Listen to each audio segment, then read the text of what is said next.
No final de fevereiro de 2020, foi diagnosticado o primeiro caso de Covid-19 no Brasil. Poucas semanas depois, no dia 17 de março, foi noticiada a primeira morte pela doença no país. Cleonice Gonçalves tinha 63 anos e era trabalhadora doméstica. Ela trabalhava no Leblon, no Rio de Janeiro. Os patrões tinham voltado de uma viagem da Itália, que na época era o país com maior índice de contaminação. Apesar do cenário, Cleonice não foi dispensada do trabalho. Ela faleceu um dia depois de apresentar os primeiros sintomas.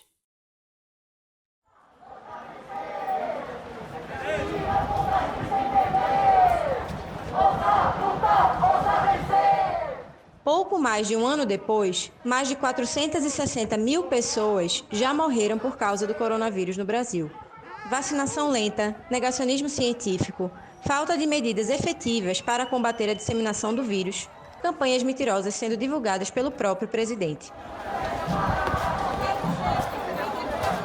Junto à crise sanitária, estamos vivendo o aumento do desemprego, da inflação, da fome e da violência policial racista. Somos nós mulheres que majoritariamente chefiamos as famílias brasileiras. Em Pernambuco, nós somos 99,5% das pessoas que ficaram desempregadas na pandemia. Estamos na linha de frente contra o empobrecimento e o aumento das violências. Nós, que sempre vimos a rua como um lugar de lutar pelos nossos direitos, recuamos para nos contrapor à irresponsabilidade genocida do governo Bolsonaro. Só que tem uma hora que não dá mais. É como o pessoal tem dito por aí. Quando as pessoas vão às ruas numa pandemia, é porque o governo é mais perigoso do que o vírus. A gente decidiu ir para as ruas porque percebemos que, sem derrubar o presidente, não havia isolamento social feito individualmente que pudesse dar fim ao horror coletivo que estamos vivendo.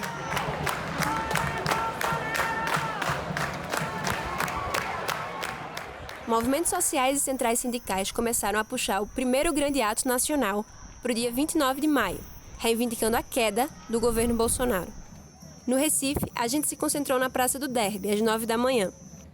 Na saída do ato, a PM, comandada pelo Major Monteiro, impediu que os carros de som seguissem com a gente. Mesmo assim, nos organizamos e saímos em filas, em direção à Conde da Boa Vista.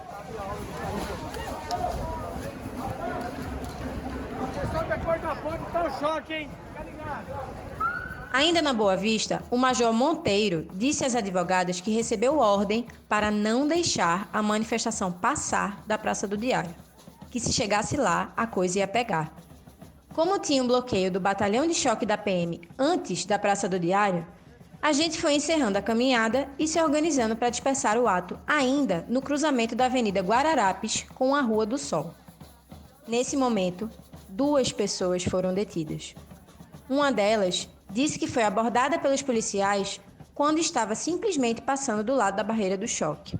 Uma das advogadas que tentava conversar com a PM foi agredida pelos policiais.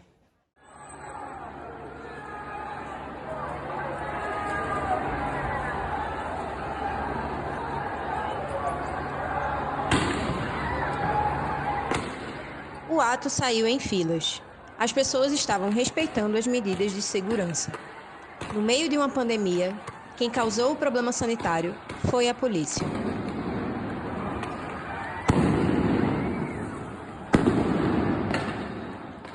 Os policiais, então, começaram a avançar em direção aos manifestantes, atirando balas de borracha e bombas de gás lacrimogêneo.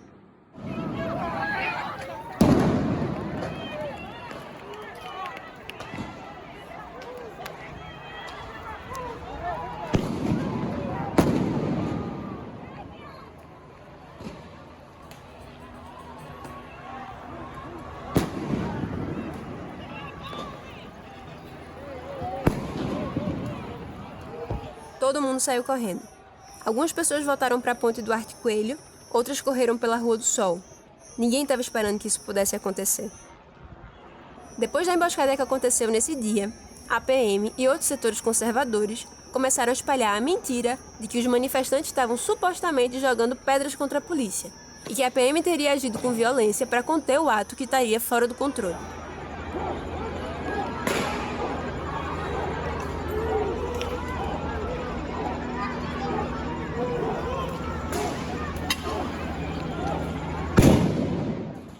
Havia poucos militantes quando o choque avançava pela ponte, todos indignados com a situação.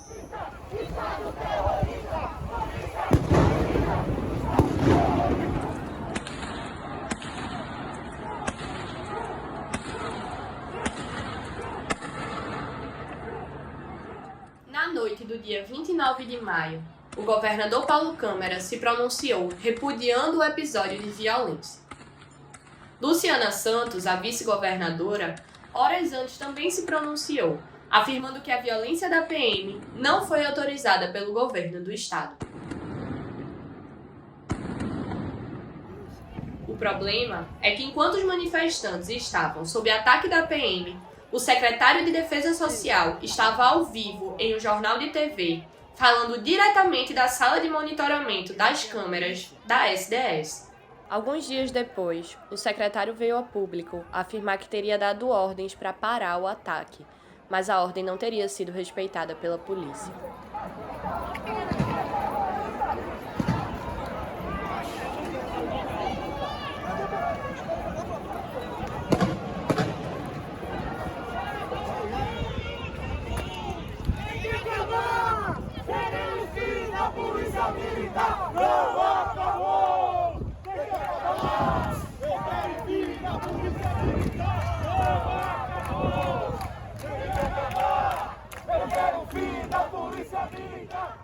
A militarização da polícia é um dos tantos resquícios que ficaram da ditadura, uma instituição de guerra que trata como inimigos os próprios cidadãos.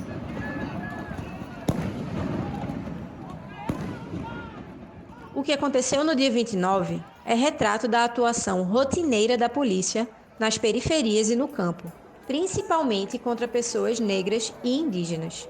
E essa atuação muitas vezes é fatal.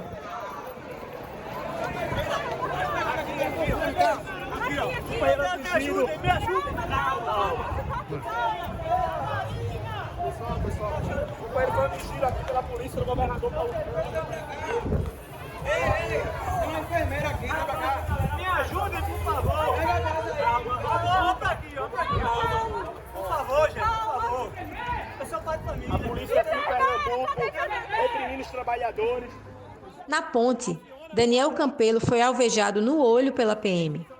O fato da ponte estar praticamente vazia no momento em que ele foi atingido mostra que o tiro não foi acidental.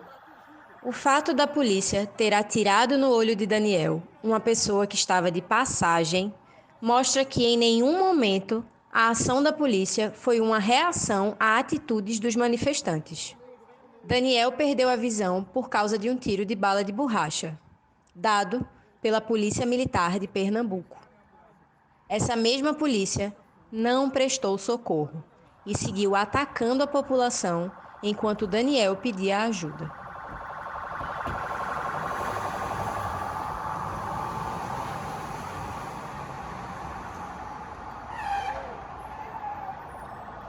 Só que rodeou a gente, já está com bomba em punho. A gente tentou dialogar enquanto Comissão de Advocacia Popular. Eles não quiseram dialogar. Estão cercando a gente cada vez mais. Polícia ostensiva com spray de pimenta na nossa cara. Tem vereador aqui! Tem vereador aqui! Tem vereador aqui! Em muitos momentos, o grupo de advogadas e advogados e também algumas parlamentares tentaram conversar com a PM para deixar as pessoas dispersarem em segurança. Todas as tentativas foram frustradas. A ordem era não dialogar.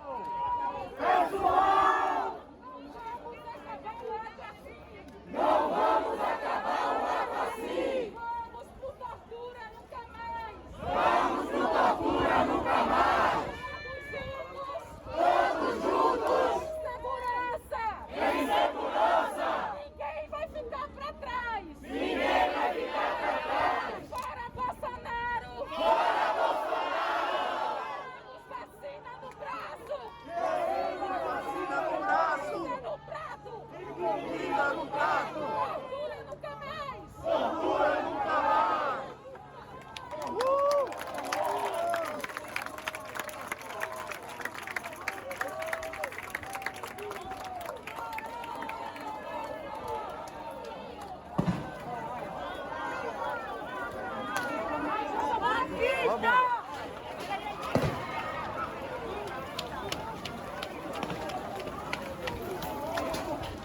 Os manifestantes cercados tentaram seguir pela Rua da Aurora, em direção ao monumento Tortura Nunca Mais.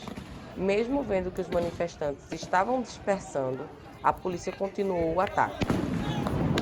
A polícia estava atirando nas pessoas, não estava atirando para baixo.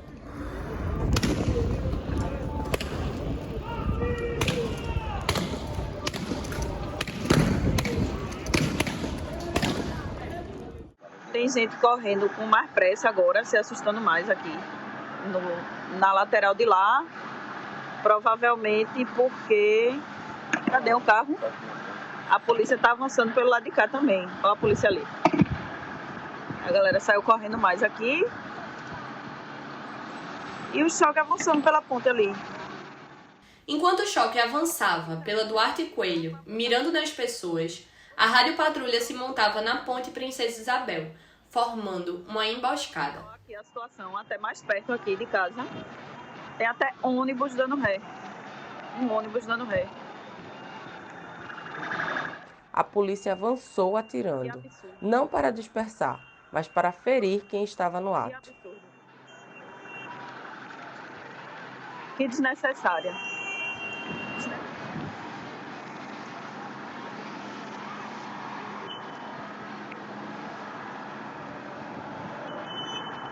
Quem tentou dialogar com a vereadora Liana Cirne foi agredido.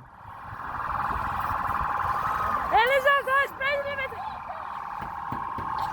Meu Deus, Liana.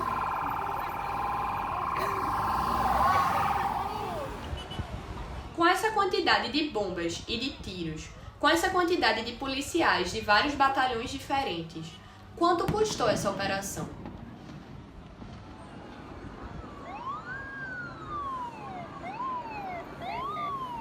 Eles estão indo com um carro para cima de 15 pessoas. Com a polícia atirando diretamente na manifestação e perseguindo as pessoas, como era possível dispersar? Aí a polícia. Qual a necessidade disso? Qual a necessidade disso? Olha para isso. Um ônibus parou aqui e está meio que protegendo, inclusive, uma parte dos manifestantes.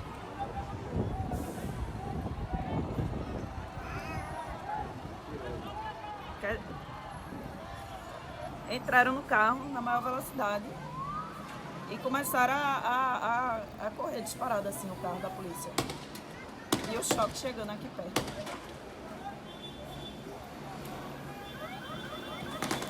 Gente, qual a necessidade disso, sinceramente? As pessoas estão longe, sem fazer nada. Num país como o Brasil, uma ex-colônia que se construiu em cima da escravidão, a polícia não foi criada exatamente para cuidar da população, mas para proteger os interesses de um grupo muito pequeno de pessoas.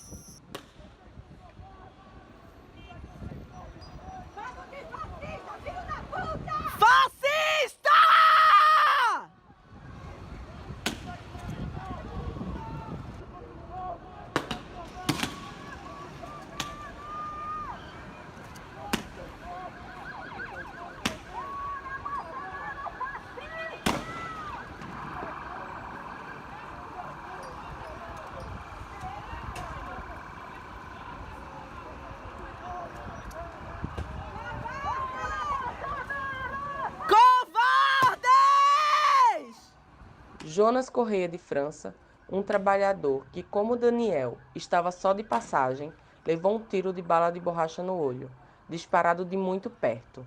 Uma ação como essa não pode ser entendida como um acidente.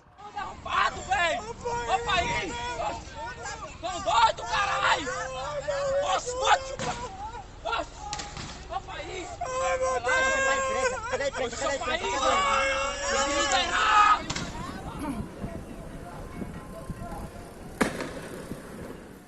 Ninguém podia dispersar. Estar na rua, por si só, já era um risco.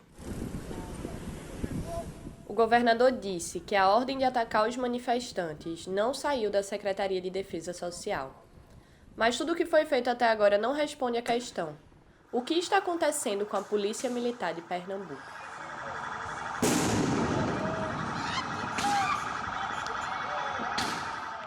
Os policiais começaram a agir de forma descontrolada. Jogaram bombas em paradas de ônibus, atiraram em pessoas que estavam simplesmente de passagem. Ficou nítido que a ideia era aterrorizar as pessoas.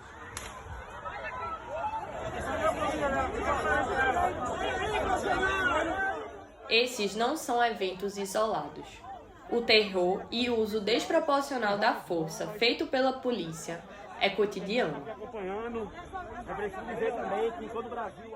Em 21 de novembro de 2020, a manifestação do Movimento Negro, que denunciou o assassinato de João Alberto Silveira Freitas, espancado por seguranças do supermercado Carrefour, foi duramente reprimida pela Polícia Militar na cidade do Recife. O ato já estava dispersando quando a polícia elegeu arbitrariamente uma militante negra para ser presa.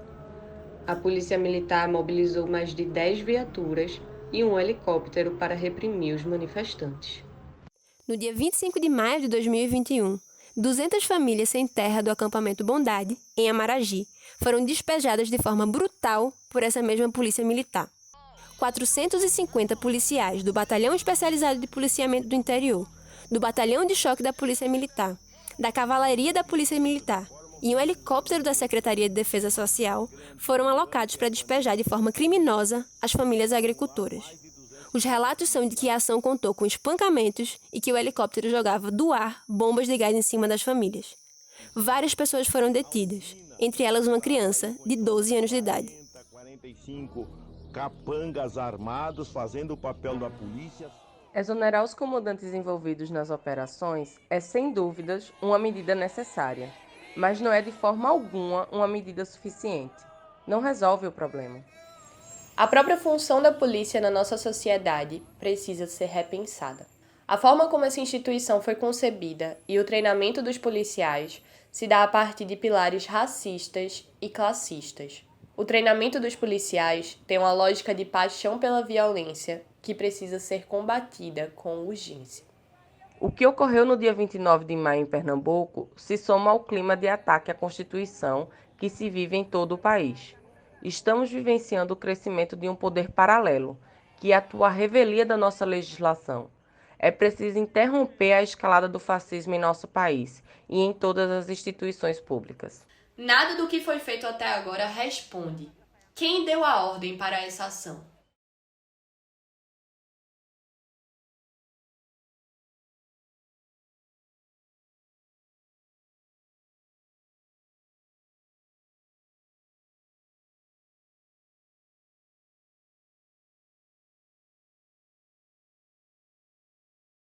Formamos uma roda pela transformação.